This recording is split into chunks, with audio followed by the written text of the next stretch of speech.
Good evening everyone, welcome to the session today.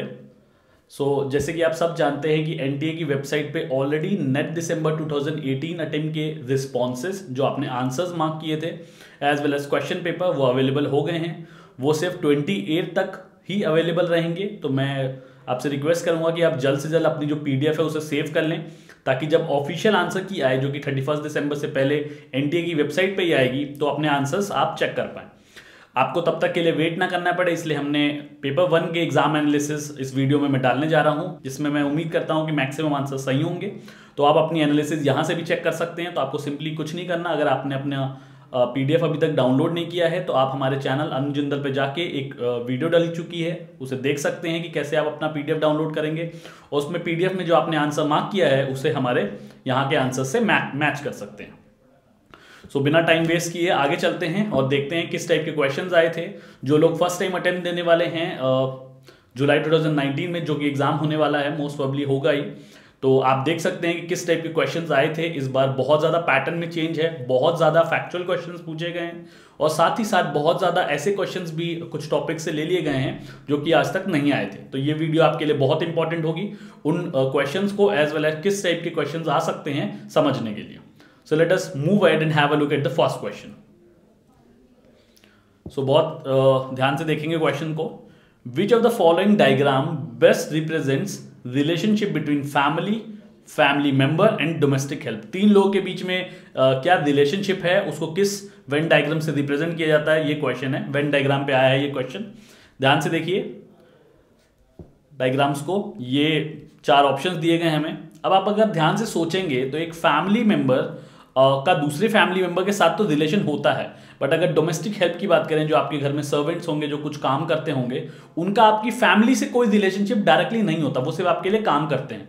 इसलिए कुछ ऐसा डायग्राम बनाया जा सकता है जिसमें दो फैमिली मेंबर्स के बीच में रिलेशनशिप दिखाई जा सकती है और जो डोमेस्टिक हेल्प है उसे हम बाहर रख सकते हैं। तो अगर इन डायग्राम्स को देखें तो ये तो बिल्कुल नहीं होना चाहिए, क्योंकि इसमें तीनों में रिलेशनशिप है। अगेन सेकंड भी नहीं होना चाहिए, बिकॉज ये दोनों को पार्ट बना रहा है।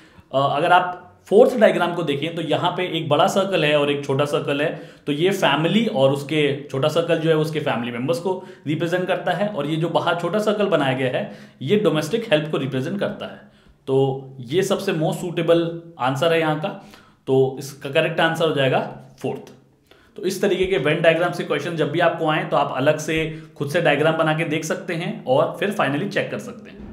आगे चलते हैं दूसरे क्वेश्चन की तरफ। Which of the following denotes internet hardware requirements? So ये आईसीटी का क्वेश्चन है, that is information communication technology. इसमें आपसे पूछा जा रहा है कि इनमें से कौन कौन से इंटरनेट हार्डवेयर की रिक्वायरमेंट है या कौन कौन से इंटरनेट हार्डवेयर के कंपोनेंट्स हैं।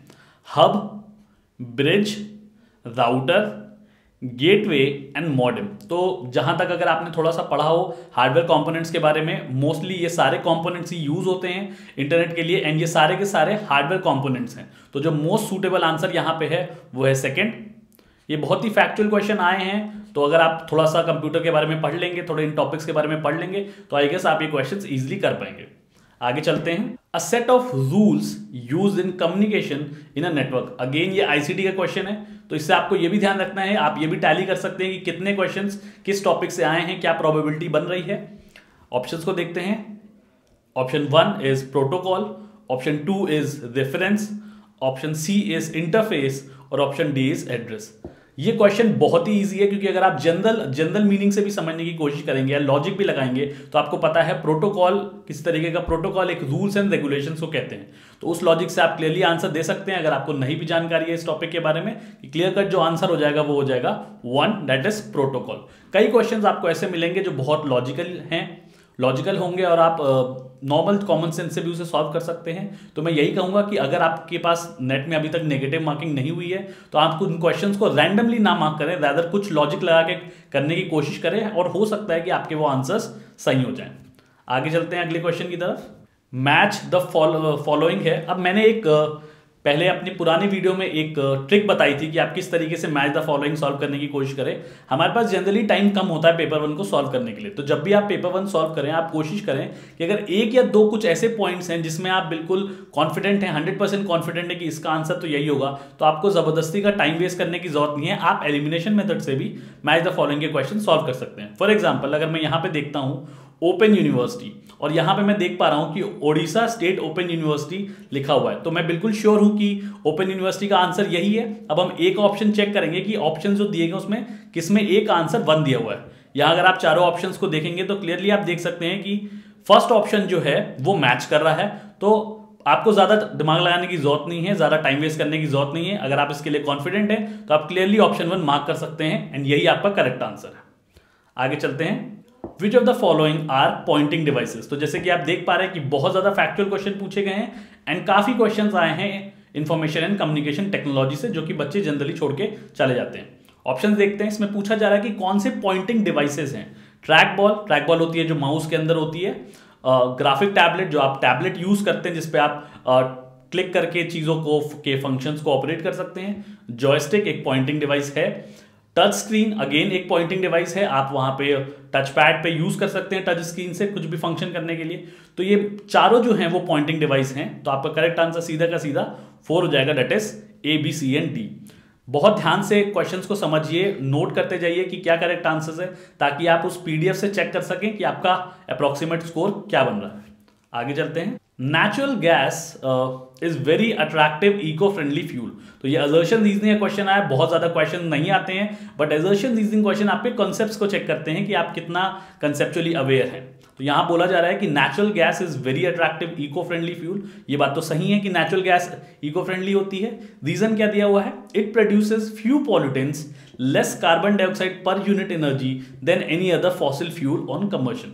तो जब आप उसे जलाते हैं, नेचुरल गैस को जब आप यूज करते हैं, तो जो कार्बन डाइऑक्साइड का जो एमिशन होता है वो बाकी सारे कंपोनेंट्स हो गए जो फ्यूल के होते हैं, जैसे कोल हो गया, पेट्रोल हो गया, इन सबसे कम होता है। तो ये करेक्ट स्टेटमेंट है और ये रीजन भी सही है। तो यहां पे करेक्ट आंसर्स ऑप्शंस में देखते हैं। A is true but R is false, ये आंसर नहीं है। Second, both A and R are true and R is not the correct explanation, ये भी गलत है क्योंकि अभी हमने समझा है कि आर इसका करेक्ट रीजन है। तो हमारा क्लियर कट आंसर हो जाएगा C, that is both A and R are true and R is the correct explanation.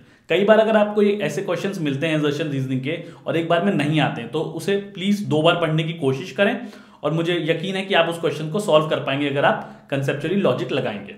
आगे चलते हैं अगले क्वेश्चन की तरफ। Which one of the following is not a network topology. Again ये क्वेश्चन आईसीटी से है। आप देख रहे हैं कि इस पर्टिकुलर एग्जाम में पैटर्न चेंज हुआ है और काफी सारे क्वेश्चंस फैक्चुअल टॉपिक से पूछे गए हैं जो कि जनरली नहीं पूछे जाते। तो यहां पे पूछा जा रहा है कि कौन सा नीचे दिए गए ऑप्शन में से इनमें से कौन सा नेटवर्क टोपोलॉजी नहीं है। अगर आपने नेटवर्क टोपोलॉजी के बारे में पढ़ रखा होगा तो आपको पता होगा कि रिंग, बस एंड स्टार, ये जो टोपोलॉजीज हैं ये कंपोनेंट्स हैं, टाइप्स ऑफ नेटवर्क टोपोलॉजी हैं, बट चेन टोपोलॉजी जैसी कोई चीज नहीं होती है। तो हमारा क्लियर कट आंसर जो है वो सी हो जाएगा। तो ये कुछ इंपॉर्टेंट टॉपिक्स भी हैं जो आपको अपने फ्यूचर एग्जाम्स के लिए अगर आप अपीयर होने वाले हैं तो आपको नोट करना है और आपको पढ़ना है। आगे चलते हैं अगले क्वेश्चन की तरफ। Which of the following diagram indicates best relation between India, world and new Delhi. जैसे कि आप देख रहे हैं कि काफी सारे क्वेश्चंस वेन डायग्राम्स के लिए आए हैं, तो मैं यही कह सकता हूं कि आप वेन डायग्राम्स ठीक से प्रैक्टिस करके जाएं, क्योंकि जो लॉजिकल रीजनिंग बेस्ड क्वेश्चन होते हैं वो सारे भी इसी से वेन डायग्राम से सॉल्व होते हैं। तो अगर आपकी वेन डायग्राम पे अच्छी पकड़ है तो आप सारे क्वेश्चंस इजीली सॉल्व कर पाएंगे। सो आपको यहाँ पे एक रिलेशन पूछा जा रहा है कि इंडिया, वर्ल्ड और न्यू दिल्ली में कौन सा वेन डायग्राम सबसे बेस्ट रिलेशनशिप दिखाता है। तो आप क्लियरली सोच सकते हैं कि जो न्यू दिल्ली है, वो जो कि इंडिया का कैपिटल है, वो पार्ट हो जाएगा इंडिया का। तो हमने एक छोटा सर्कल बना दिया है न्यू दिल्ली को रिप्रेजेंट करने के लिए, एक बड़ा सर्कल बना दिया है इंडिया को रिप्रेजेंट करने के लिए। और जो वर्ल्ड है उसके अंदर बहुत सारी कंट्रीज आती हैं जिसका एक छोटा सा पार्ट इंडिया भी है। तो अगेन एक बड़ा सर्कल बना लेंगे वर्ल्ड को रिप्रेजेंट करने के लिए। अब इसको ऑप्शंस में देखिए, अगर आप ऑप्शंस में देखेंगे तो आपको क्लियर कट दिख जाएगा कि थर्ड ऑप्शन है। तो this is a very easy question, काफी इजी क्वेश्चन आया है। आगे चलते हैं नेक्स्ट क्वेश्चन की तरफ। अगेन मैच द फॉलोइंग, और देख के आप समझ पा रहे होंगे कि अगेन ये जो क्वेश्चन है ये अगेन आईसीटी से आया है। तो आप देख रहे हैं कि इस पर्टिकुलर पैटर्न में, इस पर्टिकुलर क्वेश्चन में, जो कि 20 दिसंबर के सेकेंड अटेम्प्ट का है, या कह सकते हैं आप आफ्टरनून सेशन का है, ये उस पेपर से मैंने पेपर उठाए हैं, क्वेश्चंस उठाए हैं। तो इसमें बहुत ज्यादा वेटेज आईसीटी के क्वेश्चंस का है, काफी क्वेश्चंस आईसीटी के आए हैं, 6 से 7 क्वेश्चंस आईसीटी के आए हैं। अगेन मैच द फॉलोइंग है, सेम ट्रिक लगाने की कोशिश करते हैं। अगर हम बात करें ब्राउजर की, इंटरनेट एक्सप्लोरर, हमें पता है इंटरनेट एक्सप्लोरर एक ब्राउजर है जैसे कि बाकी होते हैं मोजिला फायरफॉक्स एक्सेट्रा। तो क्लियर कट आप देख लीजिए कि ए का थी कहाँ दिया हुआ है। अगर आप ध्यान से देखेंगे तो आप देख सकते हैं कि सेकंड ऑप्शन जो की है वो ए के थी से मैच कर रहा है। आपको कोई ज्यादा टाइम वेस्ट करने की जरूरत नहीं है। अगर आपको फिर भी थोड़ा सा भी डाउट है इस पे, अगर आप 100% कॉन्फिडेंट नहीं है, तो आप एक और चेक करके देख लें। जैसे प्रोग्रामिंग लैंग्वेज, तो प्रोग्रामिंग लैंग्वेज एक फॉर्ट्रन जो है वो एक प्रोग्रामिंग लैंग्वेज है जो कि मुझे पता है। तो मैं एक और सेकंड ऑप्शन चेक कर सकता हूं कि बी का आंसर 4 है कि नहीं। तो यहां अगर हम सेकंड ऑप्शन में चेक करेंगे तो हम देख सकते हैं कि सेकंड का भी आंसर 4 दिया हुआ है। तो जो हमारा क्लियर कट आंसर हो जाएगा वो ये है, बी का आंसर 4। तो क्लियर कट जो यहां पे आंसर है वो है 2। ज्यादा टाइम वेस्ट करने की जरूरत नहीं है, आगे चलते हैं। A study was carried out on the drought resilience in India. Which of the following state show highest level of handling drought? Drought कहते हैं सूखा को, जहां सूखा या अकाल पड़ जाता है। अब हाईएस्ट लेवल ऑफ रेजिलेंस पूछा जा रहा है। इसका मतलब यह है कि कौन सा ऐसा स्टेट है जो सबसे ज्यादा वेल इक्विप्ड है, या आप कह सकते हैं कि कौन सा ऐसा स्टेट है या कौन से ऐसे स्टेट्स हैं जिनमें सबसे ज्यादा क्षमता है ड्रॉट से लड़ने के लिए। अब अगर आप ऑप्शंस देखेंगे तो देख सकते हैं ऑप्शंस क्या है, ओडिशा, कर्नाटका, केरला। ऑप्शन बी है Jharkhand, Chhattisgarh, Jammu and Kashmir. Option C है सिक्किम, पंजाब, अरुणाचल प्रदेश। ऑप्शन डी है तेलंगाना, आंध्र प्रदेश, तमिलनाडु। अब मैं आपको बता दूं ये करंट अफेयर से क्वेश्चन है। अभी एक रीसेंट अक्टूबर में एक स्टडी करी गई थी एक प्रोफेसर के द्वारा, जिसमें उन्होंने बताया था, जो कि बहुत ज़्यादा न्यूज़ में भी था, कि 50%, मोर देन 50% जो स्टेट्स हैं इंडिया के वो ड्रॉट रेजिलेंस नहीं है। इसका मतलब वहाँ पे बहुत ज़्यादा चांसेस हैं ड्रॉट पड़ने के। और उसमें ये बताया गया था कि Sikkim, Punjab, Arunachal Pradesh along with Haryana and Himachal Pradesh, ये 2 और स्टेट्स हैं जो कि मोस्ट रेजिलेंट हैं ड्रॉट प्रोन से। इसका मतलब यह है कि ये 5 स्टेट सबसे ज्यादा वेल इक्विप्ड हैं, क्षमता रखते हैं ड्रॉट को हैंडल करने के लिए। पंजाब तो वैसे भी आंसर हो जाता है, बिकॉज पंजाब एक ऐसा स्टेट है जहां पे बहुत ज्यादा एग्रीकल्चर है, बहुत ज्यादा एग्रीकल्चर किया जाता है। तो सी इसका करेक्ट आंसर है, दैट इज 3। आगे चलते हैं अगले क्वेश्चन की तरफ। What percentage of energy coming from sun is reradiated towards the space? बहुत ध्यान से क्वेश्चन पढ़िए। ये नहीं पूछा जा रहा कि कितनी एनर्जी सन से जो आती है वो अर्थ तक होती है, ज्यादा पूछा जा रहा है कि रीरेडिएट होती है। कई बार बच्चे जल्दी जल्दी क्वेश्चन करने में स्टूडेंट्स हमारे क्वेश्चंस गलत हो जाते हैं, तो क्वेश्चन को बिल्कुल ध्यान से पढ़िए। अब ये एक फैक्चुअल क्वेश्चन है और पीपल एंड एनवायरमेंट से आया है। पीपल एंड एनवायरमेंट जो कि बहुत इंपॉर्टेंट टॉपिक है, जनरली बच्चे छोड़ के जाते हैं, जनरली स्टूडेंट्स छोड़ के जाते हैं इस टॉपिक को। तो ये एक फैक्चुअल क्वेश्चन है। मैं आपको बता दूं कि अप्रोक्सीमेटली 29% जो एनर्जी आती है सन से अर्थ की तरफ, उसमें से अप्रोक्सीमेटली 29% रीरेडिएट होती है स्पेस की तरफ। अब मोस्ट प्रोबेबल जो आंसर हमें यहाँ दिख रहा है वो है ए, दैट इज 30%। तो 30% हमारा आंसर हो जाएगा। हमें ध्यान रखना है कि सिंस इस पैटर्न में बहुत ज़्यादा फैक्चुअल क्वेश्चंस आए हैं, इसलिए हमें पढ़ना बहुत ज़्यादा ज़रूरी है। ये ऐसी नॉलेज नहीं है जो एक दिन में या 15 दिन की तैयारी में हो सकती है। तो मैं यही एडवाइस करूंगा कि थोड़ा सा न्यूज़पेपर पे अपने हैंड्स रखिए, थोड़ा सा न्यूज़पेपर के को पढ़ते रहिए रेगुलरली 6 मंथ्स बिफोर, ताकि आपकी जनरल अवेयरनेस अच्छी बने रहे। तो ये क्वेश्चन बहुत ईजिली हो जाएंगे। आगे चलते हैं। In a classroom communication becomes effective when participants are. Classroom में कम्युनिकेशन कब इफेक्टिव बनता है? ये टीचिंग एप्टीट्यूड का भी क्वेश्चन हो सकता है और ये कम्युनिकेशन का भी हो सकता है। देखते हैं क्या ऑप्शंस दिया है। एक्टिव, एम्पैथेटिक, हेट्रोफिलस, होमोफिलस, साइलेंट और अनक्रिटिकल। अगर मैं आपको लॉजिकली बोलूं तो अगर आप एलिमिनेशन मेथड यूज करते तो ई और एफ तो आपने रिमूव कर देना था या एलिमिनेट कर देना था, बिकॉज अनक्रिटिकल कम्युनिकेशन तो इफेक्टिव हो नहीं सकता, और ना ही साइलेंट। अगर आप चुप रहेंगे तो भी कम्युनिकेशन नहीं होगा, तो इफेक्टिव कैसे होगा? तो ई एंड एफ तो एलिमिनेट हो गए। अब स्टूडेंट्स को डाउट आया होगा कि सी एंड डी में से कौन सा चूज करें, बिकॉज यहां पे अगर आपने 2 ऑप्शंस एलिमिनेट कर दिए तो आपके पास 2 ऑप्शंस बच जाते हैं, that is second and third. अब जरूरी है कि आपको इन 2 टर्म्स का मतलब पता हो। हेट्रोफिलस, हेट्रो मीन्स हेट्रोजेनिटी, मतलब डिफरेंट की बात की जा रही है। तो जहां पे भी बहुत ज्यादा डिफरेंट लोग होते हैं और वहां पे कम्युनिकेशन किया जाता है उसे हेट्रोफिलस कहते हैं। और जहां पे सिमिलर नेचर के, सिमिलर एटीट्यूड के, सिमिलर एट्रीब्यूट्स के से रिलेटेड बच्चे होते हैं उसे होमोफिलस कम्युनिकेशन कहा जाता है। अब होमोफिलस कम्युनिकेशन जो है वो ज़्यादा इफेक्टिव क्यों होता है? क्योंकि अगर आप में रिलेशन अच्छे हैं, आप इफेक्टिवली एक दूसरे को समझ पाते हैं, आपकी अंडरस्टैंडिंग अच्छी है, आपके एट्रीब्यूट्स अच्छे हैं और ज़्यादा से ज़्यादा चीज़ें आपकी मैच करती हैं, तो कम्युनिकेशन ज़्यादा इफेक्टिव होगा। जहाँ पे ज़्यादा डिफरेंसेस रहते हैं परसेप्शन एट्रीब्यूट्स में, वहाँ पे कॉन्फ्लिक्ट होने के चांसेस रहते हैं। तो मुझे लगता है इस लॉजिक को अगर आपने लगाया होता या इस लॉजिक को अगर हम लगाएं तो करेक्ट आंसर हमें मिल जाता है, that is 2 A, B and D, that is active, empathetic as well as homophilous. तो ये करेक्ट आंसर होना चाहिए मेरे हिसाब से। आगे चलते हैं नेक्स्ट क्वेश्चन की तरफ। The relation that exist between premises and conclusion is that of logical necessity is the case with which of the following arguments. ये क्वेश्चन आपको आया है रीजनिंग से, कंसेप्चुअल रीजनिंग के क्वेश्चन पूछे गए हैं। अब आपको थोड़ा सा अगर याद करा दूं, हमने एक पुरानी वीडियो बनाई थी जिसके अंदर हमने रीजनिंग के बारे में बात करी थी। तो मेजरली अगर आपको मैं बताऊं, इंडक्टिव और डिडक्टिव रीजनिंग के बारे में बात करेंगे। इंडक्टिव रीजनिंग वो होती है जब आपके पास कंक्लूजन्स गिवन होते हैं एंड आप उन कंक्लूजन से स्टेटमेंट्स या प्रीमाइसेस कह सकते हैं डिराइव करने की कोशिश करते हैं, तो हम इसे इंडक्टिव रीजनिंग कहते हैं। एंड जब हमें स्टेटमेंट्स गिवन होते हैं या आप कह सकते हैं कि प्रीमाइसेस गिवन होती हैं एंड उनसे हम कंक्लूजन्स डिराइव करते हैं, तो उसे हम डिडक्टिव रीजनिंग कहते हैं। अगले स्टेटमेंट को समझते हैं, एनालॉजिकल। एनालॉजिकल स्टेटमेंट्स वो होते हैं जहां पे आप एक कंपैरिजन करते हैं। फॉर एग्जांपल, अगर आप ये कहते हैं कि a person is brave as a lion, मतलब जिस तरीके से लॉयन ब्रेव होता है उस तरीके से एक इंसान की ब्रेवनेस के बारे में बात करते हैं कंपैरिजन करके, तो उसे हम एनालॉजिकल स्टेटमेंट या आर्गुमेंट कहते हैं। और अगर हम डिमॉन्स्ट्रेट करते हैं कुछ भी किसी एग्जाम्पल के थ्रू, किसी रियल लाइफ सिचुएशन के थ्रू, तो वो डिमॉन्स्ट्रेटिव आर्गुमेंट कहलाता है। अब बहुत ही लॉजिकली देखिएगा कि अगर आपके सारे के सारे प्रीमाइसेस सही हैं या स्टेटमेंट सही हैं, ये सारे के सारे ट्रू बनते हैं अगर, तो ऑब्वियस ही बात है कि आपके कंक्लूजन भी सही होंगे।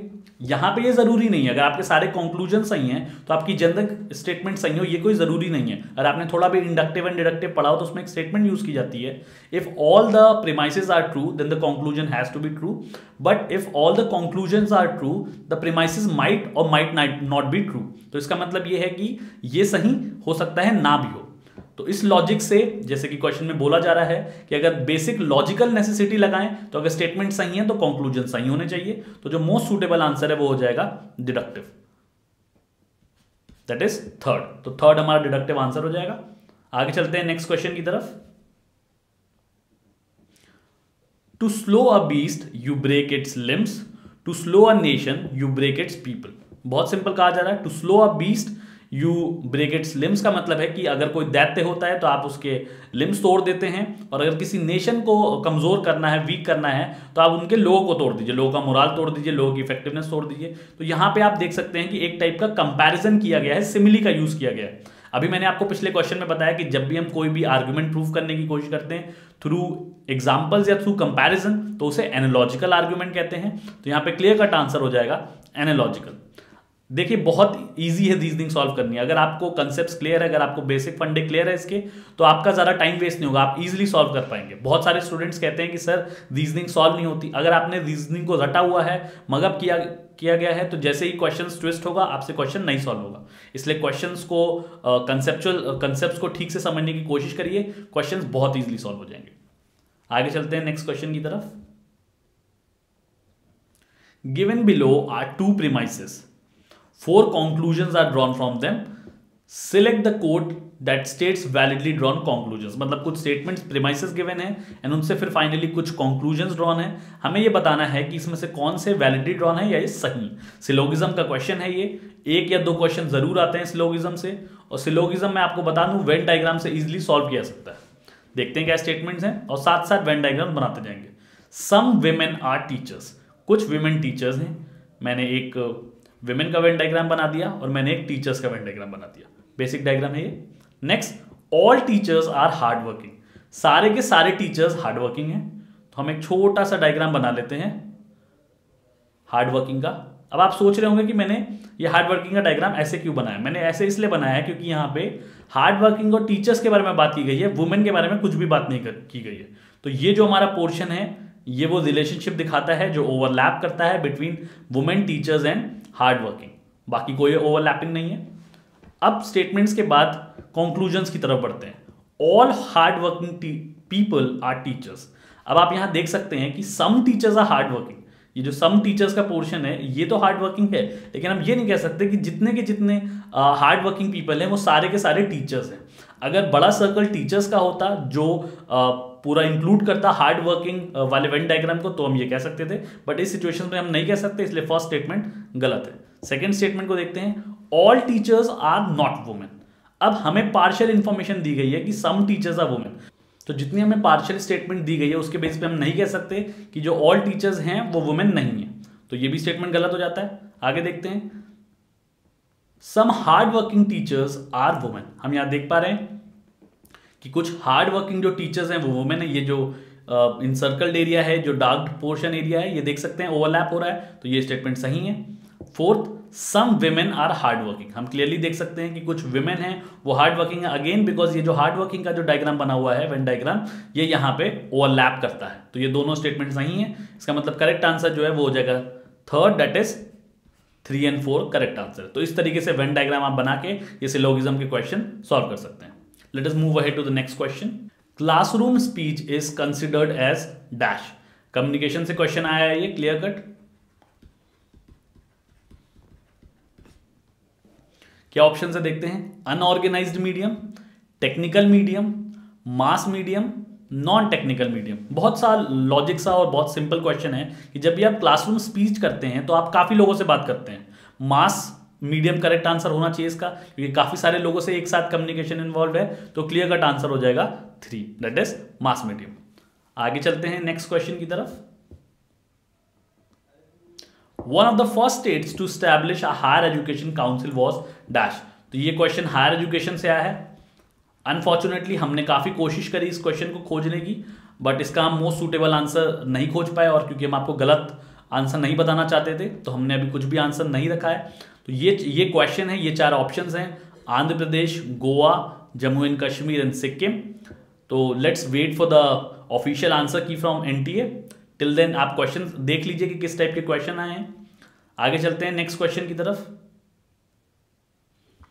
इन which of the following arguments the conclusion can be no more than probable. Probable का मतलब ये होता है कि आप सिर्फ एक प्रोबेबिलिटी बना सकते हैं कि शायद ये सही हो, आप ये श्योरिटी से या 100% गारंटी से नहीं कह सकते हैं। तो इन स्टेटमेंट्स को देखते हैं क्या है statements. First is analogical, second is implicative, C is deductive and fourth is demonstrative. Deductive के बारे में बात करेंगे। अब एक पिछले क्वेश्चन में हमने बात की थी कि अगर सारे के सारे प्रीमाइसेस सही हैं, that is statements are correct, तो जो इसका कंक्लूजन होगा वो बिल्कुल सही होना चाहिए लॉजिकली। तो यहां तो आपके पास 100% अनसर्टेनिटी है, तो डिडक्टिव तो बिल्कुल आंसर नहीं है। अब डिमॉन्स्ट्रेटिव और इंप्लीकेटिव की बात करें, इंप्लीकेटिव बहुत ज्यादा कुछ रेलेवेंट टर्म नहीं है जो आर्ग्यूमेंट्स के फॉर्म में होता है, तो इंप्लीकेटिव तो आपको कंफ्यूज करने के लिए दिया गया है, इंप्लीकेटिव को एलिमिनेट कर दीजिए। डिमॉन्स्ट्रेटिव चीजों को सिर्फ डिमॉन्स्ट्रेट करता है रियल लाइफ एग्जांपल से, तो डिमॉन्स्ट्रेटिव भी नहीं आंसर होना चाहिए मेरे अकॉर्डिंग। एनालॉजिकल के बारे में बात करें, जहां पे हमने अभी सीखा है कि जब भी आप कंपैरिजन करते हैं, अगर आप कंपैरिजन कर रहे हैं दो लोगों के बीच में, आप कह रहे हैं कि if a person is brave as a lion, तो सिर्फ वहां पे आप प्रोबेबिलिटी लगा सकते हैं, आप ये श्योरिटी से 100% गारंटी से नहीं कह सकते कि वो इंसान ब्रेव होगा, क्योंकि सिर्फ उसके कुछ एट्रीब्यूट्स में भी मिलते हैं वो लॉयन से। तो एनालॉजिकल स्टेटमेंट जो होते हैं वो सिर्फ प्रोबेबिलिटी बेस्ड होते हैं, इसलिए analogical is the correct answer. तो ए हमारा आंसर हो जाएगा, दैट इज 1। नेक्स्ट क्वेश्चन की तरफ बढ़ते हैं। The relational approach in classroom communication comes from. Again ये टीचिंग एंड कम्युनिकेशन दोनों में से किसी टॉपिक से भी क्वेश्चन हो सकता है। रिलेशनल अप्रोच के बारे में बात की जा रही है। रिलेशनल अप्रोच का मतलब होता है जहां पे आपस में जो टीचर और स्टूडेंट्स के बीच में रिलेशन है या बच्चों के बीच में जो रिलेशन है वो काफी अच्छा है क्लासरूम कम्युनिकेशन के अंदर। देखते हैं क्या ऑप्शंस हैं। Mass communication, organisational communication, intrapersonal communication and interpersonal communication. अब मास कम्युनिकेशन तो तब होता है जब हम एक साथ बहुत लोगों के बारे में बात करते हैं, यहां पे बहुत लोगों के बारे में नहीं बात की जा रही, ज्यादा रिलेशंस के बारे में बात की जा रही है। ऑर्गेनाइजेशनल कम्युनिकेशन किसी फॉर्मल ऑर्गेनाइजेशन में होता है, क्लासरूम एक ऑर्गेनाइजेशन नहीं है, इसलिए सेकंड भी आंसर नहीं होगा। जब हम इंट्रापर्सनल कम्युनिकेशन की बात करते हैं तो हम बात करते हैं वो कम्युनिकेशन या वो चीजें जो हम खुद से करते हैं। कई बार हम सेल्फ इंट्रोस्पेक्ट करते हैं, खुद के बारे में जानने की कोशिश करते हैं कि हमारी कैसी पर्सनालिटी है, या कुछ भी और खुद को इंट्रोस्पेक्ट करते हैं खुद से बात करके, तो उसे हम इंट्रापर्सनल कम्युनिकेशन कहते हैं, तो ये भी आंसर नहीं है। जब हम इंटरपर्सनल कम्युनिकेशन की बात करते हैं तो हम बात करते हैं कि दो लोगों के बीच में या दो से ज्यादा लोगों के बीच में जो कम्युनिकेशन है वो कैसा है, is it good, is it effective, is it able to understand the feelings of others, कि आप अपने दोस्त की फीलिंग समझ पाते हैं, कि आप आपके और उनके बीच में अंडरस्टैंडिंग अच्छी है। तो जो सबसे ज्यादा रिलेशन रिलेटेड कम्युनिकेशन होता है वो इंटरपर्सनल होता है। तो 4 आंसर हो जाएगा क्लियर कट। बहुत ईजी क्वेश्चन है, लॉजिकली सॉल्व करेंगे तो बहुत आसानी से कर सकते हैं। आगे चलते हैं नेक्स्ट क्वेश्चन की तरफ। ये आप टेबल देख पा रहे हैं, डेटा इंटरप्रिटेशन का क्वेश्चन है। तो डेटा इंटरप्रिटेशन जो बहुत लोगों को बहुत टफ लगता है, बट इस बार डेटा इंटरप्रिटेशन इस पर्टिकुलर सेट में 20 दिसंबर के आफ्टरनून सेशन में काफी इजी आया था। देखते हैं कैसा क्या है, क्या पूछा गया है डेटा इंटरप्रिटेशन में। तो आपको एक टेबल दी गई है जहां पे 3 दिन मंडे ट्यूसडे वेंसडे के 5 कैब सर्विसेज, जो कैब सर्विसेज होती हैं 5 कैब सर्विसेज के बारे में बताया गया है, ABCDE, और हमें इंफॉर्मेशन क्या अवेलेबल है, उनकी टाइम कितनी देर उन्होंने कैब को ड्राइव किया है एंड कितना डिस्टेंस उन्होंने ट्रैवल किया है। सिमिलरली ट्यूसडे के लिए और सिमिलरली वेंसडे के लिए हमें इंफॉर्मेशन दी गई है। क्वेश्चन को देखते हैं। The difference between the average speed of cab C and cab E on Monday. बहुत ध्यान से क्वेश्चन समझने की जरूरत है कि क्या पूछा जा रहा है। कई बार जल्दबाजी में हम कुछ और कैलकुलेट कर देते हैं, तो यहां ध्यान दीजिए, cab C, cab E and Monday को डिफरेंस पूछा जा रहा है उनके एवरेज स्पीड के बीच में। तो आपका जो सारा का सारा ध्यान होना चाहिए वो मंडे पे होना चाहिए, कैब C से रिलेटेड एंड कैब E से रिलेटेड इंफॉर्मेशन के बीच में। अब बहुत सिंपल सी चीज है, अगर आपको एवरेज स्पीड निकालने को बोला गया है तो आपको स्पीड का फॉर्मूला पता होना चाहिए, that is distance upon time. Simply आप दोनों के स्पीड्स निकाल लीजिए एवरेज स्पीड। अगर आप दोनों की एवरेज स्पीड निकालेंगे तो C की एवरेज स्पीड आएगी 70 किलोमीटर पर आवर और E की जो एवरेज स्पीड निकल के आएगी वो आएगी 59 किलोमीटर पर आवर। तो क्लियर कट जो आंसर यहां पे हो जाएगा वो हो जाएगा 11 किलोमीटर्स। बहुत ईजी क्वेश्चन है, कुछ नहीं करना, सिर्फ स्पीड निकाल देनी है, एवरेज स्पीड। चलते हैं सेकंड क्वेश्चन की तरफ, देखते हैं क्या second question. The average speed of cab A for 3 days taken together is approximately. Again कुछ नहीं करना, दोबारा स्पीड निकालनी है, सिर्फ कैब A की निकालनी है तीनों दिनों पे। तो हमें कुछ नहीं करना, हमें तीनों डिस्टेंसेस को ऐड कर देना है, दैट इज 656, 480 एंड 410, एंड उसको किसके डिवाइड कर देना है, 16 प्लस 12 प्लस 10। तो अगर हम इसको सॉल्व करेंगे तो answer is very close to 40। तो क्लियर कट हमारा जो आंसर हो जाएगा वो हो जाएगा 40 किलोमीटर पर आवर। बहुत ही इजी क्वेश्चन है, सिर्फ आपको स्पीड का फॉर्मूला पता होना चाहिए और क्वेश्चन को ध्यान से पढ़ना है और क्वेश्चन इजीली सॉल्व हो जाएगा। आगे चलते हैं थर्ड क्वेश्चन की तरफ। Which cab travel the most in 3 days taken together. कुछ नहीं, बहुत इजी पूछा जा रहा है क्वेश्चन, आपसे पूछा जा रहा है कि इनमें से कौन सी ऐसी कैब है आउट ऑफ ABCDE जिसने सबसे ज्यादा डिस्टेंस ट्रैवल किया है तीनों दिन मिला के।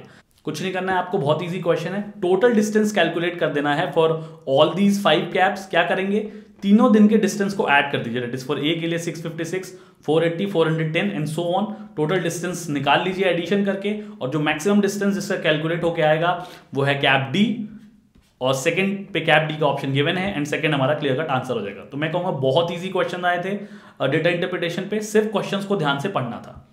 आगे चलते हैं नेक्स्ट क्वेश्चन की तरफ। Science are considered as secondary products of dash. So again ये क्वेश्चन कम्युनिकेशन से आया है, ऑप्शन दिए हुए हैं channelisation, infotainment, message and semantic accuracy. In terms के बारे में हमें पता है, मैसेज होता है जो हम मैसेज सेंड करते हैं किसी भी मीडियम के थ्रू, कुछ भी इंफॉर्मेशन हो सकती है। सिमेंटिक एक्यूरेसी होती है कि जो भी आप एरर्स करते हैं टर्म से रिलेटेड, मीनिंग से रिलेटेड, सिमेंटिक बैरियर के बारे में हमने पढ़ा हुआ है कम्युनिकेशन टॉपिक में, तो उसमें एक्यूरेसी लाता है। इंफोटेनमेंट होता है media services and other facilities जो आपको एंटरटेन करने का काम कर रही है। और चैनलाइजेशन होता है कि किसी पर्टिकुलर डायरेक्शन की तरफ, किसी पर्टिकुलर ऑब्जेक्टिव की तरफ चीजों को डायरेक्ट करता है या फंक्शन करता है। तो ये 4 टर्म्स हैं। हमने काफी इस क्वेश्चन को खोजने की कोशिश करी, बट हम एक एक्यूरेट आंसर पे नहीं पहुंच पाए, इसलिए हमने इसका आंसर नहीं बताया है। तब तक के लिए आप ये क्वेश्चन समझ सकते हैं कि इनका टर्म क्या है, कि किस टाइप की क्वेश्चन है एंड क्या इसके ऑप्शंस हैं। आंसर के लिए हम वेट करेंगे। आगे चलते हैं नेक्स्ट क्वेश्चन की तरफ। The most harmful types of environmental pollutants. तो जो ये क्वेश्चन है वो है पीपल एंड इन्वायरमेंट से। फैक्चुअल क्वेश्चन पूछा गया है बट लॉजिकली सॉल्व हो सकता है। ऑप्शन को देखते हैं पहले, क्या ऑप्शन दिए गए हैं हमें। नॉन बायोडिग्रेडेबल केमिकल्स, वो जो बायोडिग्रेडेबल नहीं हो सकते।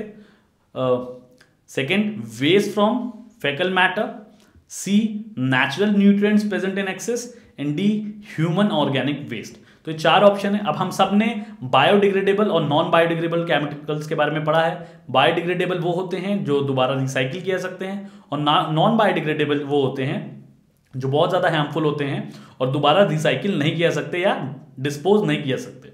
तो क्लियर कट आंसर यहाँ पे 1 है, that is non biodegradable chemicals. बाकी जो केमिकल्स हैं या तो वो बहुत ही नेचुरल नेचर के हैं, बायोडिग्रेडेबल हैं, फॉर एग्जांपल नेचुरल न्यूट्रिएंट्स हो गए या वेस्ट फ्रॉम फेकल मैटर हो गया, ये दोनों बायोडिग्रेडेबल हैं। और ह्यूमन ऑर्गेनिक जो वेस्ट होता है वो उतना ज़्यादा नुकसान नहीं पहुंचाता है जितना नॉन बायोडिग्रेडेबल केमिकल्स पहुंचाते हैं। तो ए या फिर 1 कह सकते हैं, हमारा करेक्ट आंसर हो जाएगा, that is non biodegradable chemicals. आगे चलते हैं।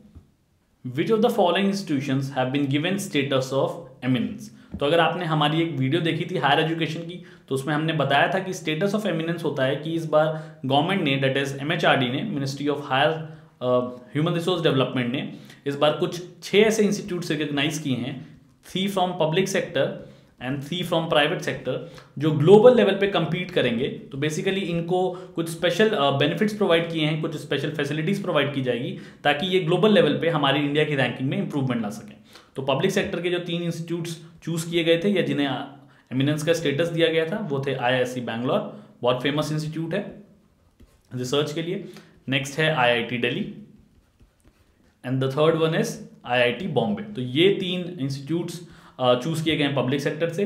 प्राइवेट सेक्टर की बात करें तो जो फर्स्ट इंस्टीट्यूट चूज किया गया है वो है जियो इंस्टीट्यूट, जो कि रिलायंस अभी बनाने वाला है। अभी इसका कंस्ट्रक्शन कंप्लीट नहीं हुआ है, बट क्योंकि इसे बहुत अच्छे इंफ्रास्ट्रक्चर्स से बनाया जा रहा है इसलिए इसे भी एमिनेंस का स्टेटस दिया गया है। दूसरा इंस्टीट्यूट जिसे एमिनेंस का स्टेटस दिया गया है वो है बिट्स पिलानी, बहुत ही फेमस इंजीनियरिंग इंस्टीट्यूट है। एंड थर्ड इंस्टीट्यूट है Manipal institute of technology, that is short form कह सकते हैं MIT। तो अब ऑप्शंस देखेंगे, ऑप्शंस दिए हुए हैं 1 and 2, option 2 only, C 2 and 3 and D 3 only. तो अब क्योंकि हमें पता है कि Manipal institute of technology as well as BITS Pilani ये दोनों को एमिनेंस का स्टेटस दिया हुआ है, तो क्लियर कट हमारा जो आंसर हो जाएगा दैट विल बी C। यहाँ पे मैं आपको बताना चाहता हूँ कि मणिपाल इंस्टीट्यूट ऑफ टेक्नोलॉजी को माही भी कहते हैं, that is Manipal academy of higher education. तो कहीं अगर आपको कभी क्वेश्चन में ये नाम मिल जाए Manipal academy of higher education तो वो भी सेम ही होगा। आगे चलते हैं नेक्स्ट क्वेश्चन की तरफ। Which of the following are principles of Rabindranath Tagore educational philosophy. तो कुछ 4 ऐसे प्रिंसिपल्स हैं जो रविन्द्रनाथ टैगोर ने एजुकेशन से रिलेटेड दिया था। ये क्वेश्चन टीचिंग एप्टीट्यूड का है, बहुत ही अनएक्सपेक्टेड क्वेश्चन है क्योंकि आज तक कुछ ऐसे फैक्चुअल क्वेश्चन नहीं आए हैं, क्योंकि अदरवाइज हमने रविन्द्रनाथ टैगोर से रिलेटेड टॉपिक्स अभी तक पास्ट ईयर्स में नहीं देखे। तो देखते हैं क्या क्वेश्चन था। ऑप्शंस क्या थे उसके। Option A naturalism, humanism, internationalism and idealism. Option B में 4 एलिमेंट्स दिए हुए हैं, option C and then similarly option D. अब यहाँ पे जिन स्टूडेंट्स को नहीं आता था उन्होंने कुछ लॉजिक का इस्तेमाल किया। अगर आप कुछ लॉजिक देखते तो आप देख सकते थे कि एजुकेशन में कमर्शियलाइजेशन के बारे में बात या उससे रिलेटेड फिलॉसफी रविन्द्रनाथ टैगोर ने नहीं दी होगी, for the reason being that जब भी आप कमर्शियलाइजेशन करते हैं एजुकेशन का तो जो क्वालिटी ऑफ एजुकेशन होती है वो गिर जाती है। तो बी एंड डी ऑप्शन तो वैसे ही एलिमिनेट हो गया। अब बात करते हैं ग्लोबलाइजेशन की। Rabindranath Tagore is a very old age renowned poet, तो जिस समय में उन्होंने फिलॉसफी दी होगी उस टाइम पे शायद ग्लोबलाइजेशन प्रेवलेंट नहीं था। ग्लोबलाइजेशन प्रेवलेंट हुआ आपका या फिर आप कह सकते हैं आया LPG मॉडल की तरफ जो 1991 में आया था, that is liberalisation, privatisation, globalisation. तो आप सी ऑप्शन भी लॉजिक के द्वारा एलिमिनेट कर सकते थे। तो क्लियर कट आपका जो आंसर हो जाएगा ए, और ए ही इसका करेक्ट आंसर है। तो आप देख सकते हैं कि अगर आप कई जगह लॉजिक लगाएं, क्वेश्चन को ठीक से पढ़ें तो लॉजिक से भी क्वेश्चन को सॉल्व किया जा सकता है। आगे चलते हैं नेक्स्ट क्वेश्चन की तरफ। ये एक वर्बल रीजनिंग का क्वेश्चन है या कह सकते हैं रीजनिंग का क्वेश्चन है। अब मैं आपको बता दूं कि जब भी आपको अल्फाबेटिकल या वर्बल रीजनिंग के क्वेश्चंस मिलते हैं इस तरीके से, तो उन अल्फाबेट्स में हमेशा कोई ना कोई कोडिंग की जाती है। आपको बस थोड़ा टाइम स्पेंड करना है, कुछ प्रॉन्स एंड कॉन्स लॉजिक्स लगाने की कोशिश करनी है एंड आपको लॉजिक मिल जाएगा। इस क्वेश्चन में देखते हैं क्या लॉजिक लगाया हुआ है। डाइव का नेक्स्ट स्टेटमेंट जो नेक्स्ट 4 लेटर वर्ड बना है वो है IMYG। डी को देखते हैं DEFGHI, दैट इज 5 अल्फाबेट्स, ये आगे मूव हो रहा है और हमें आई का स्टेटमेंट मिल गया है। आई को देखते हैं आए J K L M, fourth alphabet, 4 alphabet ये आगे बढ़ा है। वी को देखें तो ये 3 स्टेटमेंट्स आगे बढ़ा है, और अगर ई को देखें तो ई एफ जी 2 स्टेटमेंट्स आगे बढ़ा है। तो जो हमें कोडिंग यहाँ पे है वो है 5 4 3 2 के फॉर्म में है। अब आप टेक पे सेम वैल्यूज लगा लीजिए एंड आपको क्लियर कट आपका आंसर मिल जाएगा। लगा के देखते हैं। टी से शुरू करते हैं। टी के बाद आता है U V W X Y. तो अगर हमने 5 अल्फाबेट आगे बढ़ा दिया तो हमें वैल्यू आ जाएगी वाई। अगर हम ए के 4 अल्फाबेट आगे बढ़ाते हैं, that is B C D and E, तो वैल्यू आ जाएगी, ये अल्फाबेट आ जाएगा ई। अब ज्यादा टाइम ना वेस्ट करते हुए एक बार दो अल्फाबेट्स निकालने के बाद ऑप्शंस की तरफ देखिए, तो आप देख पाएंगे कि वाई ई से एक ही स्टेटमेंट है। तो अगर आपने ये देख लिया है तो आपको आगे सॉल्व करके टाइम वेस्ट करने की जरूरत नहीं है। पेपर 1 में टाइम कम होता है, तो क्लियर कट आप आंसर मार्क कर सकते हैं ए। अगर आपको बाद में टाइम बच जाए तो आप इसे चेक कर सकते हैं। तो अगर आप इसको चेक करेंगे तो आप देख पाएंगे कि अगर आप के से 3 स्टेटमेंट बढ़ाएंगे तो एन आ जाएगा, और अगर आप ई से 2 स्टेटमेंट आगे बढ़ाएंगे दैट इज एफ एंड जी, तो जी आ जाएगा। तो आपका करेक्ट आंसर यही होगा, दैट इज ए। तो हमेशा ध्यान रखिए जब भी आपको अल्फाबेट्स मिलते हैं उनमें कोडिंग छुपी होती है, उन कोडिंग को खोजने की कोशिश करनी है। आगे चलते हैं नेक्स्ट क्वेश्चन की तरफ। The adult education is known as, very easy question, teaching से आया है, बेसिक टर्मिनोलॉजी पे क्वेश्चन है। तो देखते हैं क्या टर्मिनोलॉजीज दी हुई थी। पेडोगॉजी, एंड्रोगॉजी, ह्यूटागॉजी और जियोंटोलॉजी। टीचिंग एप्टीट्यूड से क्वेश्चन है ये। टीचिंग एप्टीट्यूड में आपने कई बार सुना होगा पेडोगॉजी वर्ड, उसी से मिलते जुलते टर्मिनोलॉजी हैं और जनरली यूज होते हैं साथ में ही। तो पेडोगॉजी होती है एक मेथड या फिलॉसफी जो बात करती है that how do you teach, teaching से रिलेटेड होती है, टीचिंग या कोई एकेडमिक सब्जेक्ट आप कैसे पढ़ाते हैं। जियोंटोलॉजी स्टडी होती है ओल्ड पीपल की, ओल्ड एज से रिलेटेड। ह्यूटोगॉजी होती है study related to self determined learning, जब आप खुद से कितनी लर्निंग कर सकते हैं तो उसे सेल्फ डिटरमाइंड लर्निंग कहते हैं। सेल्फ डिटरमाइंड लर्निंग से रिलेटेड टर्म या टर्मिनोलॉजी यूज होती है ह्यूटोगॉजी, और जो एंड्रोगॉजी है वो टर्म यूज होती है अडल्ट एजुकेशन से। काफ़ी हमारे स्टूडेंट्स हैं जिन्होंने हमें ये बताया कि उन्होंने बेसिक लॉजिक लगा लिया कि यहाँ पे कुछ निमोनिक यूज़ किए कि यहाँ पे एडी निमोनिक यूज़ हो रहा था, इसलिए उन्होंने एंड्रोगॉजी मार्क कर दिया एंड ये सही भी हो गया है। तो कई बार आपको इस तरीके के भी लॉजिक लगाने पड़ेंगे, बट रैंडम आंसर करने की जगह ये बेटर है कि आप कुछ लॉजिक कुछ निमोनिक का यूज़ करके आंसर लगाए, हो सकता है आपका आंसर सही हो जाए। तो यहाँ पे जो करेक्ट आंसर है दैट इज बी। आगे चलते हैं नेक्स्ट क्वेश्चन की तरफ। The art of self learning is known as dash. अभी हम सारे टर्म्स को समझ के आए हैं कि जो आर्ट ऑफ सेल्फ लर्निंग है या सेल्फ डिटरमाइंड लर्निंग है उसे कहते हैं ह्यूटागॉजी। तो क्लियर कट आंसर हो जाएगा सी। यहां मैं आपको बताना चाहूंगा कि जिसने ये 4 टर्मिनोलॉजी पढ़ ली, बहुत फैक्चुअल क्वेश्चन आया था, अनएक्सपेक्टेड था कि एक ही रिलेटेड टर्मिनोलॉजी से 3 से 4 क्वेश्चन पूछे गए। 2 तो आप देख ही चुके हैं और भी क्वेश्चन आए हैं सेम टर्मिनोलॉजी के बेसिस पे, तो उससे क्वेश्चन पूछ लिया गया था। तो इससे हमें यह पता चलता है कि हमें कंसेप्ट के साथ साथ कुछ और टर्मिनोलॉजीज, कुछ बेसिक टर्म्स को भी पढ़ना पड़ेगा, स्पेसिफिकली टीचिंग एप्टीट्यूड टॉपिक में। तो हमें नेक्स्ट टाइम जब भी प्रिपेयर करना है, हमें सिर्फ बुक्स पे रिलाई नहीं करना, रैदर हमें टर्मिनोलॉजीज को भी पढ़ना पड़ेगा बाहर जाके। आगे चलते हैं। Which of the following is odd one out. इसमें से आपको ऑड वन आउट चूज करना है। इसका मतलब यह है कि कुछ 3 टर्म्स ऐसे होंगे जिनमें कुछ रिलेशन होगा और कोई एक ऐसा होगा जो ऑड वन आउट होगा। ऑप्शन देखते हैं, legs, hands, nose and eyes. अब बहुत इजी सा क्वेश्चन है कि लेग्स, हैंड्स एंड आईज ये तीनों 2 होते हैं आपके पास, जबकि जो नोज होती है वो सिर्फ एक है आपके पास। तो बहुत इजी क्वेश्चन है, क्लियर कट आंसर जो हो जाएगा वो हो जाएगा सी। बहुत ही इजी क्वेश्चन है रीजनिंग का। आगे चलते हैं नेक्स्ट क्वेश्चन की तरफ। अगेन आप देख सकते हैं रीजनिंग से रिलेटेड क्वेश्चन आया है, अल्फाबेटिकल रीजनिंग से रिलेटेड क्वेश्चन आया है, और इसमें भी दोबारा कोई कोडिंग हुई होगी। देखते हैं क्या कोडिंग हुई है। MEKHIKGN एंड इसके बाद का 2 लेटर अल्फाबेट आपको खोजना है। अब अगेन कोडिंग को देखेंगे तो यहां जो कोडिंग यूज हुई है, जो मुझे लगता है वो ये है कि अगर आप अल्फाबेट के को देखें तो के की 2 अल्फाबेट बाद जो टर्म आता है वो है M, that is L and M, second term हो गया। आई के बारे में बात करें तो आई के भी 2 टर्म बाद 2 अल्फाबेट बाद जो अल्फाबेट आता है दैट इज K। जी के 2 अल्फाबेट बाद जो टर्म आता है दैट इज GHI, वो है 2। तो अगेन 2 का लॉजिक लगा हुआ है 2 अल्फाबेट्स का।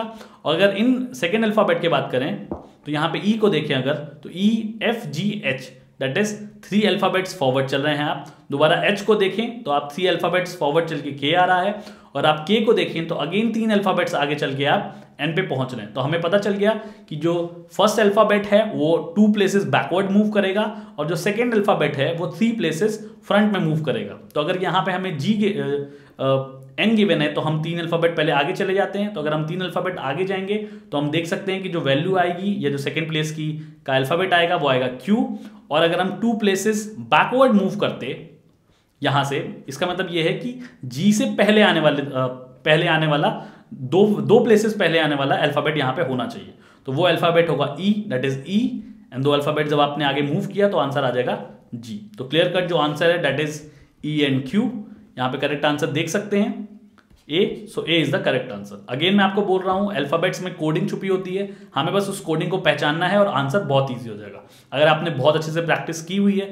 जनरली स्टूडेंट्स क्या करते हैं कि वो बिना प्रैक्टिस किए चले जाते हैं। अगर आपने कुछ भी क्वेश्चंस लगाए हुए हैं इसके, तो क्वेश्चंस बहुत बेसिक हैं, बहुत ही सिंपल नेचर के हैं, आप उन्हें ईजिली क्रैक करके सॉल्व कर पाएंगे और वो बहुत हेल्पफुल होगा आपको JRF स्कोर दिलाने में। आगे चलते हैं नेक्स्ट क्वेश्चन की तरफ। Number of open universities in India on August 2018। Higher education का क्वेश्चन है, एक फैक्चुअल क्वेश्चन है। हमने काफी इसे खोजने की कोशिश करी बट हम इसका एग्जैक्ट आंसर नहीं खोज पाए, इसलिए हमने आपको क्वेश्चन दिखा दिया है। Let's wait for the official keys by NTA। Also मैं आपको ये बताना चाहूंगा कि ओपन यूनिवर्सिटी से रिलेटेड क्वेश्चन शायद इसलिए पूछा गया है क्योंकि अभी अभी बहुत UGC ने बहुत सारी ऐसी यूनिवर्सिटीज थी, ओपन यूनिवर्सिटीज भी और अदर यूनिवर्सिटीज भी, जो फेक वर्क कर रही थी। उनके पास मान्यता नहीं थी डिग्रीज अवार्ड करने की, बट स्टिल वो रन कर रही थी, तो उन्हें उसने डिलीट कर दिया है, हटा दिया है। तो इसलिए हो सकता है ओपन यूनिवर्सिटी में कुछ चेंजेस आए हों उनके एग्जैक्ट डेटा में, एग्जैक्ट नंबर में, और इसलिए क्वेश्चन पूछा गया है। तो आप ये भी कह सकते हैं कि हायर एजुकेशन कम जनरल अवेयरनेस का क्वेश्चन है, ये करंट का क्वेश्चन है ये, तो हमें न्यूज़पेपर भी रेगुलर पढ़ने चाहिए। आगे चलते हैं नेक्स्ट क्वेश्चन की तरफ। X pointing towards a lady as his mother. देखते हैं आप बता सकते हैं, ब्लड रिलेशन का क्वेश्चन है। अगर आपको याद हो, हमने एक वीडियो डाली थी जिसमें हमने समझाया था कि आप ब्लड रिलेशंस कैसे करें। ब्लड रिलेशंस अगर आप डायग्राम्स के फॉर्म में करते हैं तो आपका क्वेश्चन बहुत इजीली सॉल्व हो जाता है। देखते हैं इस क्वेश्चन को करके। X pointing towards a lady as his mother, तो X and he was pointing towards a lady से मदर बना लीजिए, ठीक है। आगे पढ़ते हैं statement. Her only sons, her मतलब मदर के बारे में बात हो रही है, ओनली सन्स का मतलब है कि एक ही सन था उसका, तो M का जो सन होगा वो मदर का जो सन होगा वो हो जाएगा X, तो he is the son. Son's daughter मतलब X की कोई बेटी रही होंगी, डॉटर रही होंगी, लेट अस अज्यूम P, तो she is the daughter. Daughter's husband will call me, मतलब X बोल रहे थे, तो जो डॉटर के हस्बैंड होंगे वो X को क्या बुलाएंगे, तो डॉटर के हस्बैंड, लेट अस अज्यूम की जो P हैं उनकी जो हस्बैंड है वो है Y। तो बेसिकली यहाँ पे क्वेश्चन आपसे ये पूछ रहा है कि X को Y क्या बुलाएंगे, तो क्लियरली उनकी बेटी के हस्बैंड हैं, दैट इज दामाद हो गए, सन इन लॉ हो गए। तो X एंड Y के बीच में son in law and father in law का रिलेशनशिप है, तो Y जो है वो X को फादर इन लॉ बुलाएंगे। सो करेक्ट हमारा जो आंसर हो जाएगा वो है B।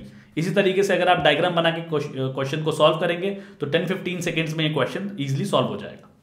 आगे चलते हैं। 56, 40, 27, 17 एंड 10 रीजनिंग का क्वेश्चन है, न्यूमेरिकल रीजनिंग का क्वेश्चन है, बहुत इजी है अगर आपने थोड़ी भी प्रैक्टिस करी है। अगेन कुछ कोडिंग, कुछ रिलेशनशिप का यूज किया गया होगा। आइए देखते हैं। 56 से 40 16 का गैप है, 40 से 27 13 का गैप है, 3 का डिफरेंस कम होता जा रहा है। 27 से 17 10 का गैप है, 10 सबट्रैक्ट किया हुआ है, अगेन 3 का डिफरेंस है। 17 से 10 7 का गैप है, अगेन डिफरेंस 3 से कम किया गया है। तो यहाँ पे किया क्या जा रहा है कि 3 वैल्यू कम हो रही हैं एंड उसको फिर लास्ट वैल्यू से सबट्रैक्ट किया जा रहा है। तो अगर आप 7 से दोबारा 3 वैल्यू रिड्यूस करेंगे तो वैल्यू हो जाएगी 4, 10 - 4 द आंसर वुड बी 6। तो बहुत ईजी है, देखिए कितनी आसानी से सॉल्व हो गया।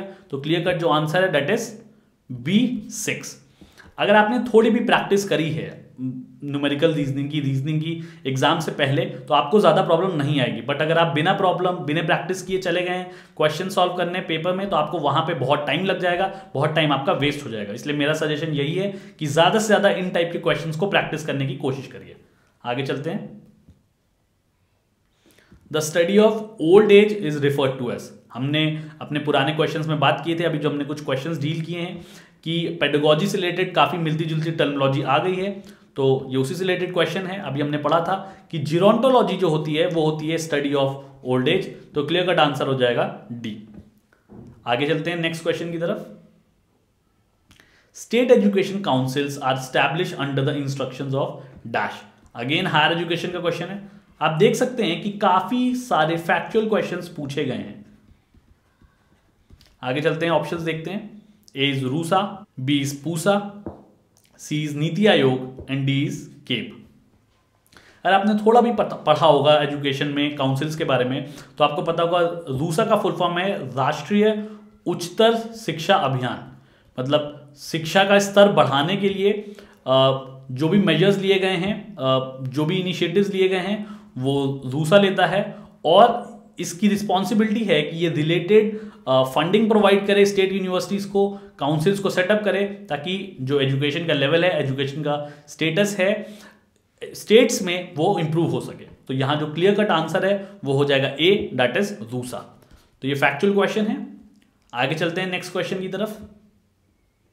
How many types of forest are there in India as per central forestry commission. तो ये जो क्वेश्चन आया है यह आया है पीपल एनवायरमेंट से, या आप कह सकते हैं ज्योग्राफी रिलेटेड क्वेश्चन है। यहां पे मैं आपको एक और चीज क्या बताना चाहूंगा कि सेंट्रल फॉरेस्ट्री कमीशन जो है वो अकाउंट फॉर करती है और वो इंफॉर्मेशन प्रोवाइड करती है कि कितने फॉरेस्ट हैं, क्या डेंसिटी है फॉरेस्ट की, क्या टाइप्स ऑफ फॉरेस्ट हैं, इन सारी चीजें। और ये जो फॉरेस्ट्री कमीशन से रिलेटेड जो रिपोर्ट है ये इसकी वेबसाइट पे अवेलेबल होती है। और साथ ही साथ जैसे जैसे चीज़ों में चेंजेस आते हैं, मतलब जोग्राफिकल बाउंड्रीज चेंज होती हैं, डेंसिटी में चेंजेस आते हैं, ये जो टाइप्स हैं ये जनरली रिवाइज्ड होते रहते हैं। तो at present central forestry commission की रिपोर्ट के हिसाब से जो number of types of forest हैं वो हैं 16। तो 16 हमारा क्लियर कट आंसर हो जाएगा, और ये एक फैक्चुअल क्वेश्चन है। आगे चलते हैं नेक्स्ट क्वेश्चन की तरफ। APA styles full form is.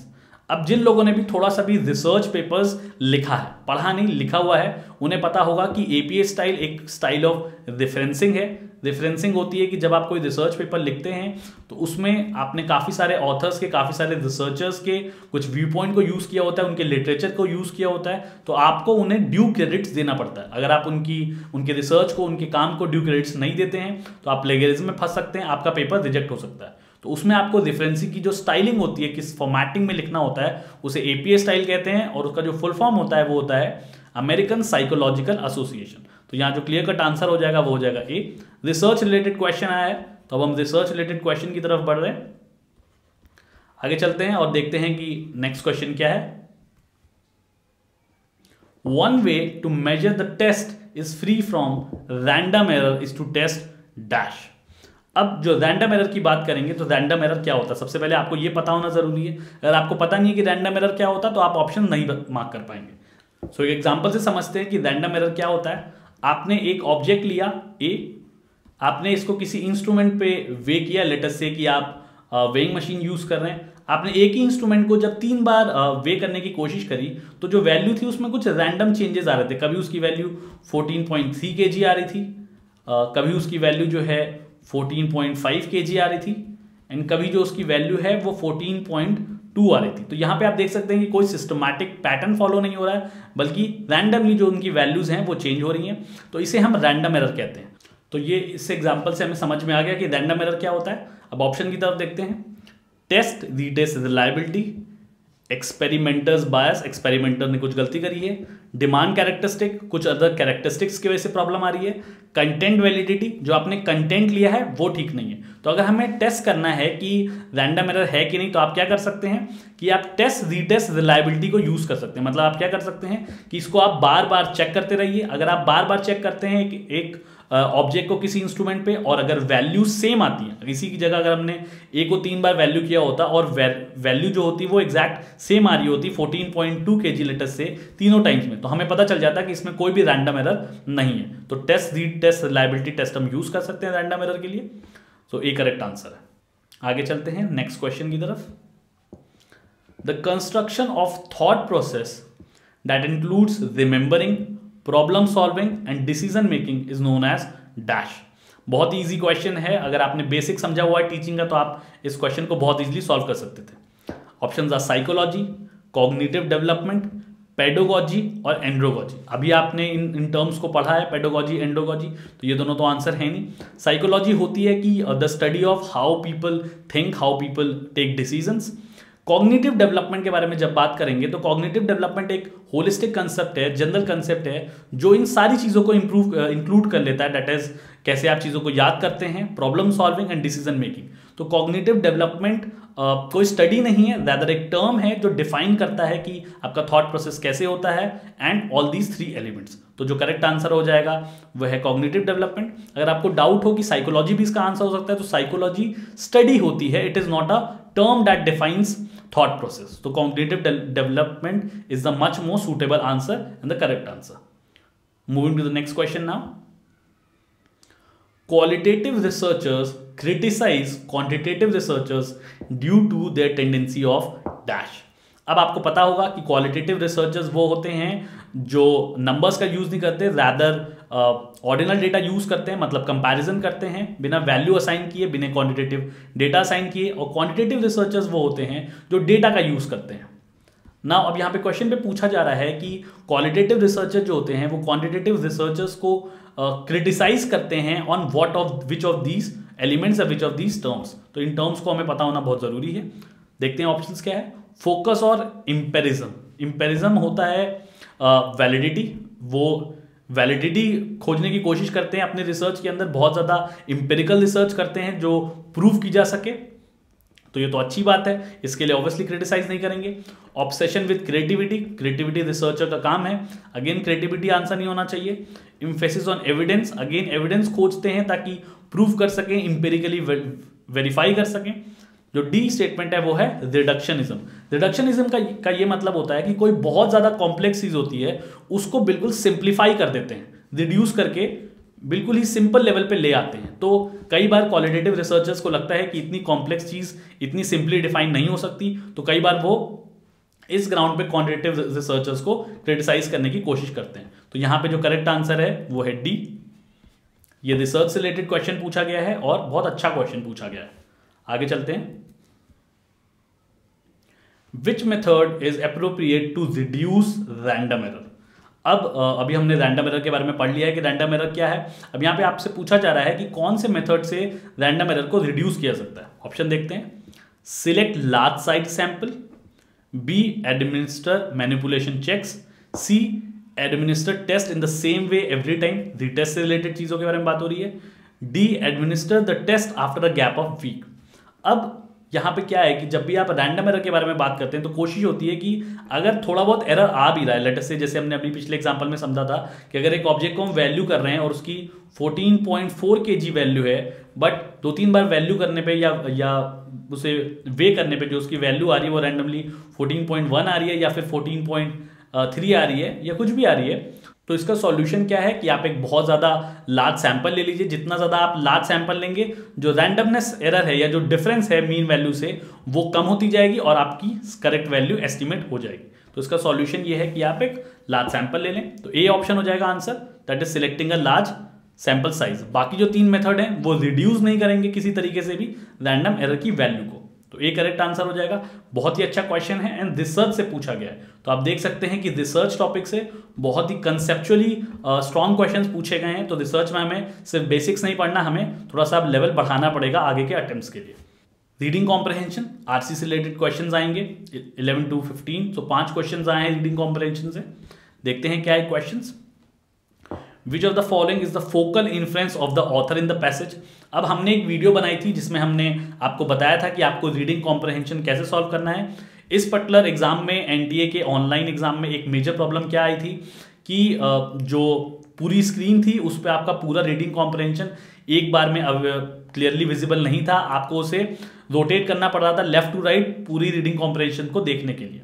तो ये प्रॉब्लम ज़रूर आई थी, बट उसके बाद भी अगर आपने ये हमारी ट्रिक यूज़ करी होगी तो आपने ईजिली आरसी टाइम पे ख़त्म कर लिया होगा। और हमने क्या बताया था कि कई बार आपके पास टाइम कम होता है तो आपको पूरा रीडिंग कॉम्प्रहेंशन पढ़ने की जरूरत नहीं है।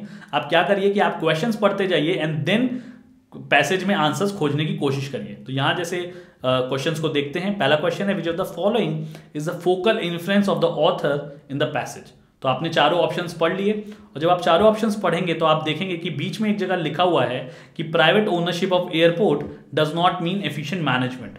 तो यहां लिखा हुआ है, अगर आप ध्यान से देखें,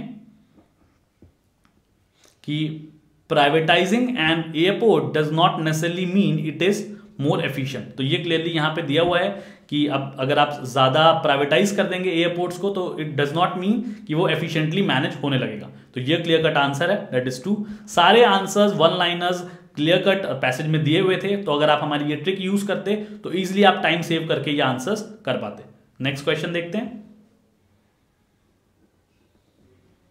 how do airline see the move for privatisation of airports. अगर आप पैसेज को थोड़ा सा भी देखेंगे तो एक एक लाइन में दिया हुआ है कि जो option A, B and C हैं, that is feel that cost are high, cost बढ़ रही है एयरपोर्ट्स की, government should be cautious, government को कॉशियस रहना चाहिए ज्यादा से ज्यादा, and interest of aviation sector is important. अगर आप एयरपोर्ट्स में कुछ भी चेंजेस कर रहे हैं related to privatisation, related to anything, तो आपको एविएशन सेक्टर के बारे में ध्यान रखना पड़ेगा, उसके इंटरेस्ट को देखना पड़ेगा। तो ये क्लियर कट आंसर गिवन था, थर्ड आंसर है, इसमें ज्यादा टाइम वेस्ट करने की जरूरत नहीं है। आगे चलते हैं।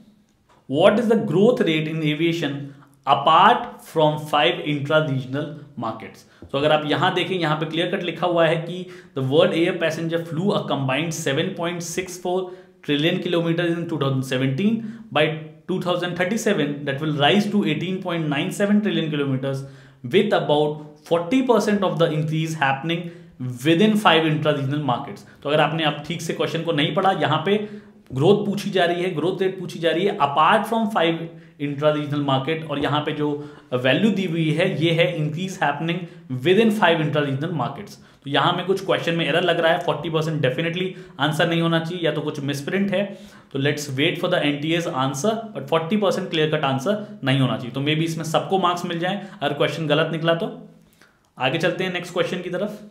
Y should the government be open to privatisation of airport. तो अगर आप ऑप्शन क्लियरली देखेंगे, यहां पे एक लाइन दी हुई है, the government that still own many of them should be more open to privatisation to cover $78 billion funding gap.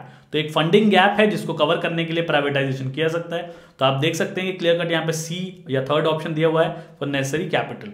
तो ये बहुत ही अच्छा अप्रोच है कि आप क्वेश्चन को रीड करें और सिर्फ फ्लिप थ्रू करें, रीडिंग पैसेज के थ्रू आपको आप कहीं ना कहीं आंसर बहुत क्लियरली मिल जाएगा। सिर्फ सबसे इंपॉर्टेंट चीज क्या ध्यान रखनी है कि क्वेश्चन को और उस पर्टिकुलर लाइन को ध्यान से रीड करें। आगे चलते हैं नेक्स्ट क्वेश्चन की तरफ। व्हाट इज द की for making airports function efficiently. तो अगर आपने पैराग्राफ पढ़ेंगे तो पैराग्राफ में आपको एक आंसर मिल जाएगा, एक लाइन मिल जाएगी, इसमें लिखा हुआ है कि अगर आप the major key to make airports function clearly is the key instead to avoid structures where the incentive to managers are confuse और मिसअलाइन। जो भी आप इंसेंटिव दे रहे हैं मैनेजर्स को, may be in the share of profit और या कुछ भी, उसमें कुछ भी मिसअलाइनमेंट या कंफ्यूजन नहीं होना चाहिए। तो ये फोर्थ ऑप्शन देख सकते हैं, लिखा हुआ है avoid structures of confuse incentives to managers. तो क्लियर कट आंसर जो हो जाएगा वो हो जाएगा 4। बहुत इजीली ये आरसी सॉल्व हो सकती थी, बहुत इजी भी आई थी आरसी इस बार। आगे चलते हैं। Which of the following indicates the concept of zone of proximal development as suggested by psychologist Lev Vygotsky। तो ये टीचिंग एप्टीट्यूड से रिलेटेड क्वेश्चन है, एक फैक्चुअल क्वेश्चन आया है, अगेन अनएक्सपेक्टेड क्वेश्चन था, पास्ट ईयर में इससे रिलेटेड कोई क्वेश्चन नहीं पूछा गया है। ऑप्शन को देखते हैं। What a learner can do with help and without help. Option 2, a learner learns effectively when it is supposed to be supported with real life examples। Option C, a learner's brain develops faster in childhood। Option D, friends interaction is very important for proper development of child। अब ये answer tough था, question tough था और आपने सुना भी नहीं होगा फैक्चुअल क्वेश्चन, बट काफी सारे स्टूडेंट्स ने बहुत ही अच्छा लॉजिक लगाया। उन्होंने सोचा कि जो वर्ड प्रॉक्सिमल है, प्रॉक्सिमल वर्ड डिराइव हुआ है प्रॉक्सी से, और प्रॉक्सी का मतलब होता है space.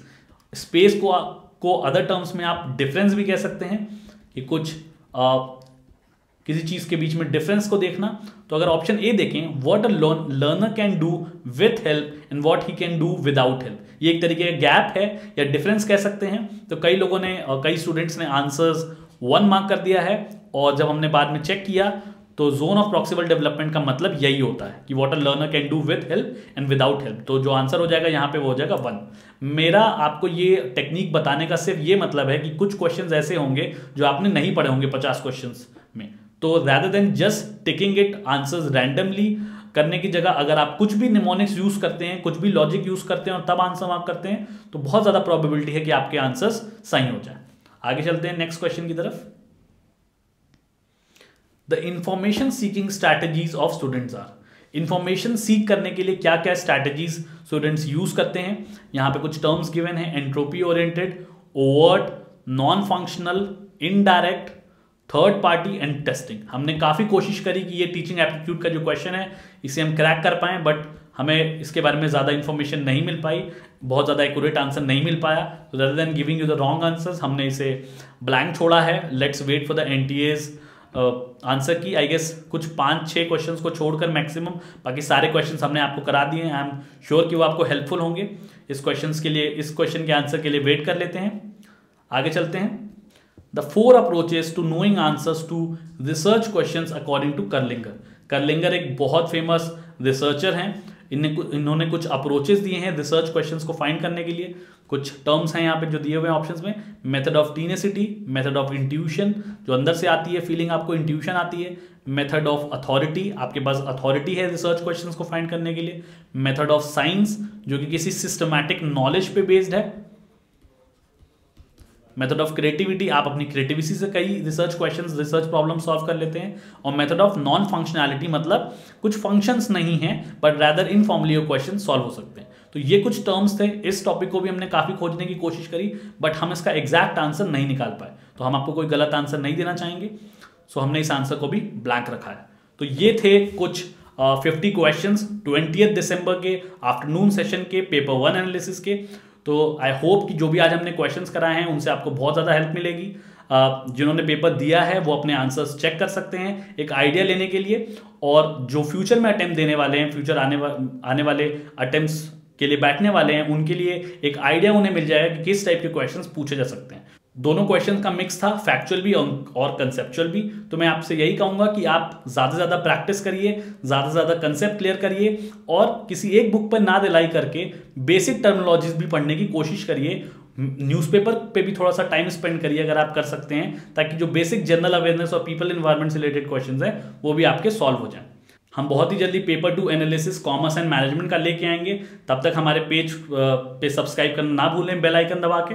Thank you and have a nice day.